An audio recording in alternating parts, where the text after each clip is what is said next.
ನಮಸ್ಕಾರ. ತಾಂತ್ರಿಕ ಕನ್ನಡ ದೃಶ್ಯಾವಳಿ ಮಾಲಿಕೆಗೆ ತಮಗೆ ಸ್ವಾಗತ. ಇದು ಬೇಸಿಕ್ ಎಲೆಕ್ಟ್ರಾನಿಕ್ಸ್ ಲ್ಯಾಬೊರೇಟರಿ ಸರಣಿಯ ಮೊದಲನ ಪ್ರಯೋಗದ ಮೊದಲನೆಯ ಕಂತು. ಇದರಲ್ಲಿ ನಾವು ರೆಕ್ಟಿಫೈಯರ್ ಬಗ್ಗೆ ನೋಡೋಣ.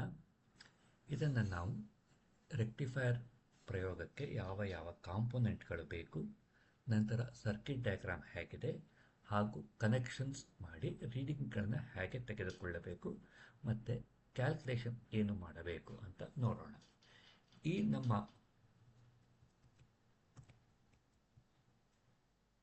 ಮೊದಲನೆಯದಾಗಿ ಯಾವ ಕಾಂಪೊನೆಂಟ್ಗಳು ಬೇಕು ಎಂದರೆ, ನಮಗೆ ಒಂದು ಟ್ರಾನ್ಸ್ಫಾರ್ಮರ್ ಬೇಕು 220 ವೋಲ್ಟ್ ಇನ್ಪುಟ್ಟಿಂದ ಅಬೌಟ್ 6 ವೋಲ್ಟ್ಸ್ಗೆ ಕನ್ವರ್ಟ್ ಮಾಡೋದಕ್ಕೆ. ನಂತರ ರೆಕ್ಟಿಫೈಯರ್ ಡಯೋಡ್ ಬೇಕು, ಕೆಪಾಸಿಟರ್ ಬೇಕು ಫಿಲ್ಟರ್ ಮಾಡೋದಕ್ಕೆ, ಹಾಗೂ ಇವನ್ನು ಕನೆಕ್ಟ್ ಮಾಡಲು ಸ್ಪ್ರಿಂಗ್ ಬೋರ್ಡು, ರೀಡಿಂಗ್ ನೋಡಲು ಆಸಿಲೋಸ್ಕೋಪು ಹಾಗೂ ವೈರ್ಗಳು ಬೇಕು. ಡಯೋಡು ಈ ರೀತಿ ಇರುತ್ತದೆ, ಕಪ್ಪಗೆ ಇರುತ್ತದೆ. ಇಲ್ಲಿ ಒಂದು ಸಿಲ್ವರ್ ರಿಂಗ್ ಇರುತ್ತದೆ. ಸಿಲ್ವರ್ ರಿಂಗ್ ಇರುವುದು ಕ್ಯಾಥೋಡು, ಇನ್ನೊಂದು ಆ್ಯನೋಡ್. ಇದನ್ನು ನಾವು ಈ ರೀತಿ ಕನೆಕ್ಟ್ ಮಾಡ್ತೇವೆ. ಇದು ಆ್ಯನೋಡ್, ಇದು ಆ್ಯನೋಡು, ಇದು ಕ್ಯಾಥೋಡ್. ಇದು ನಮ್ಮ ಸರ್ಕ್ಯೂಟ್ ಡಯಾಗ್ರಾಮ್. ಇದನ್ನು ನಾವು ಕನೆಕ್ಟ್ ಮಾಡಲು ಫಾಲ್ಸ್ ಸ್ಪ್ರೆಡ್ ಅನ್ನೋ ಒಂದು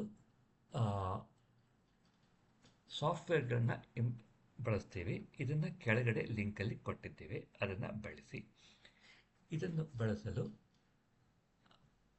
ನಾವು ಫಸ್ಟು ಒಂದು ರೆಸಿಸ್ಟೆನ್ಸ್ ಟ್ರಾನ್ಸ್ಫಾರ್ಮರ್ ಹಾಕೋಣ. Centre tap transformer. ಓಕೆ, ಇದು ಸೆಂಟರ್ ಟ್ಯಾಪ್ ಟ್ರಾನ್ಸ್ಫಾರ್ಮರ್ ಇಲ್ಲಿ ಬಂತು. ಹಾಗೂ ಒಂದು ಡಯೋಡ್ ಬೇಕು ಪ್ಯಾಸಿವ್ ಆಕ್ಟಿವ್ ಕಾಂಪೊನೆಂಟಲ್ಲಿ.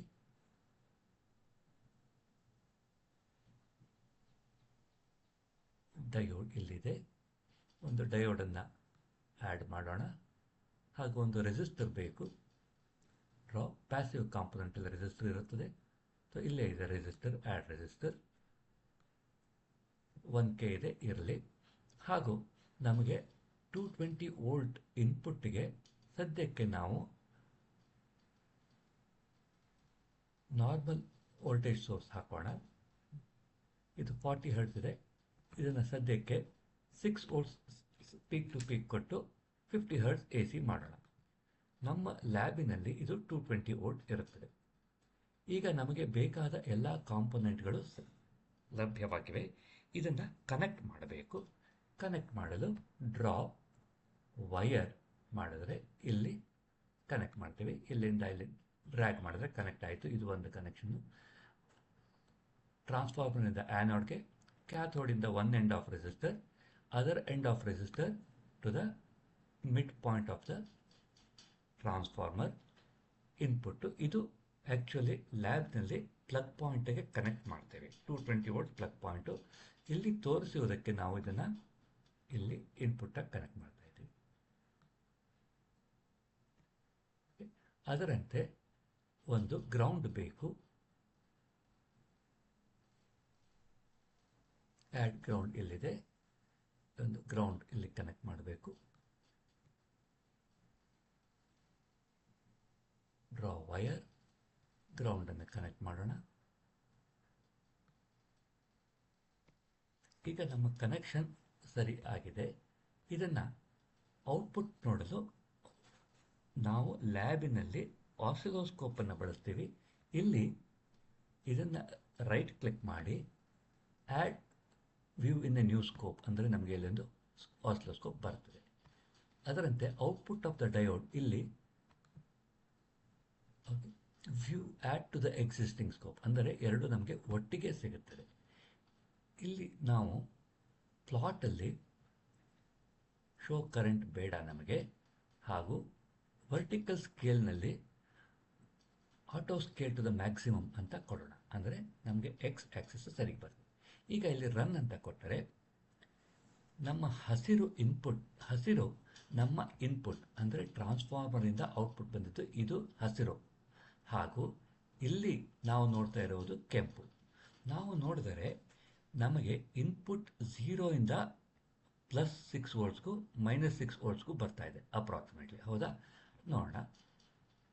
ಇದು ಅಪ್ರಾಕ್ಸಿಮೇಟ್ಲಿ ಓಕೆ 2.9 ಇದೆ, ಇರಲಿ ಬಿಡಿ. 3 ವೋಲ್ಟ್ಸು, ಇದು ಪ್ಲಸ್ 3 ವೋಲ್ಟ್ಸ್ ಇದೆ. Input is -3 to +3 volts.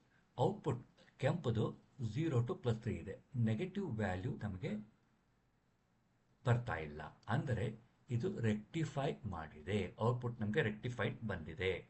ಇದರದ ಕ್ಯಾಲ್ಕುಲೇಷನ್ಸ್ಗಳು ಈ ಟೇಬಲ್ನಲ್ಲಿ ಕ್ಯಾಲ್ಕುಲೇಷನ್ ಮಾಡೋದಾಯಿತು. ವಿ ಎಮ್ ನಮಗೆ 2.9 ಇದೆ, ಅದಕ್ಕೆ VRMS, VDC ಹಾಗೂ ರಿಪಲ್ ಫ್ಯಾಕ್ಟರ್ ಇದರಿಂದ ಕಂಡುಹಿಡಿಯಬಹುದು. ಇದಕ್ಕೆ ನಾವು ಒಂದು ಕೆಪಾಸಿಟರ್ನ ಹಾಕಿದರೆ ಏನಾಗ್ತದೆ?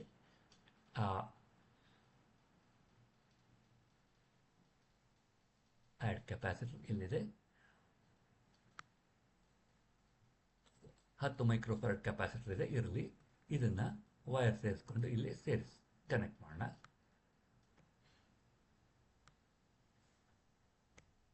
ಇದನ್ನು ಮತ್ತೆ ರನ್ ಮಾಡೋಣ.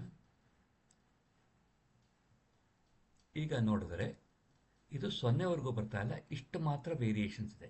ಇದರದ್ದು ಸ್ವಲ್ಪ ಜಾಸ್ತಿ ಮಾಡೋಣ, ಅಬೌಟ್ 50 ಮೈಕ್ರೋಫ್ಯಾರಡ್ ಹಾಕೋಣ. ಓಕೆ, ಈಗ ನೋಡಿದರೆ ನಮಗೆ AC ವ್ಯಾಲ್ಯೂ ಇಷ್ಟು ಮಾತ್ರ ವೇರಿಯೇಷನ್ ಬರ್ತಾ ಇದೆ, ಹೌದಾ? ಸ್ಟಾಪ್ ಮಾಡಿ ನೋಡೋಣ, ಒಂದು ನಿಮಿಷ, ಅದು ಬರಲಿ. ನಮಗೆ AC ವೇರಿಯೇಷನ್ ಇಷ್ಟು ಮಾತ್ರ ಇದೆ, ಅಂದರೆ ನಮ್ಮ DC ಇಲ್ಲಿವರೆಗೂ ಬರ್ತಾ ಇದೆ. ನಮಗೆ ಹೆಚ್ಚಿನ ಎಫಿಷಿಯೆಂಟಾಗಿ ಔಟ್ಪುಟ್ ಬರುತ್ತೆ ರೆಕ್ಟಿಫೈಯರ್ ಹಾಕಿದ್ರೆ. ಇದು ನಮ್ಮ ಪ್ರಯೋಗದ ಎರಡನೆಯ ಪಾರ್ಟು. ಇಲ್ಲಿ ನಾವು ಕೆಪಾಸಿಟರ್ ಹಾಕಿ ತೋರಿಸಿದ್ದೇವೆ. ಈ ವ್ಯಾಲ್ಯೂಗೆ ನೋಡ್ಕೋಬಹುದು. ಇದು ಮೊದಲನೆಯ ಭಾಗ. ಎರಡನೆಯ ಭಾಗ ಫುಲ್ ವೇವ್ ರೆಕ್ಟಿಫೈಯರ್ ಮುಂದಿನ ಕಂತಿನಲ್ಲಿ ನೋಡೋಣ. ಧನ್ಯವಾದಗಳು.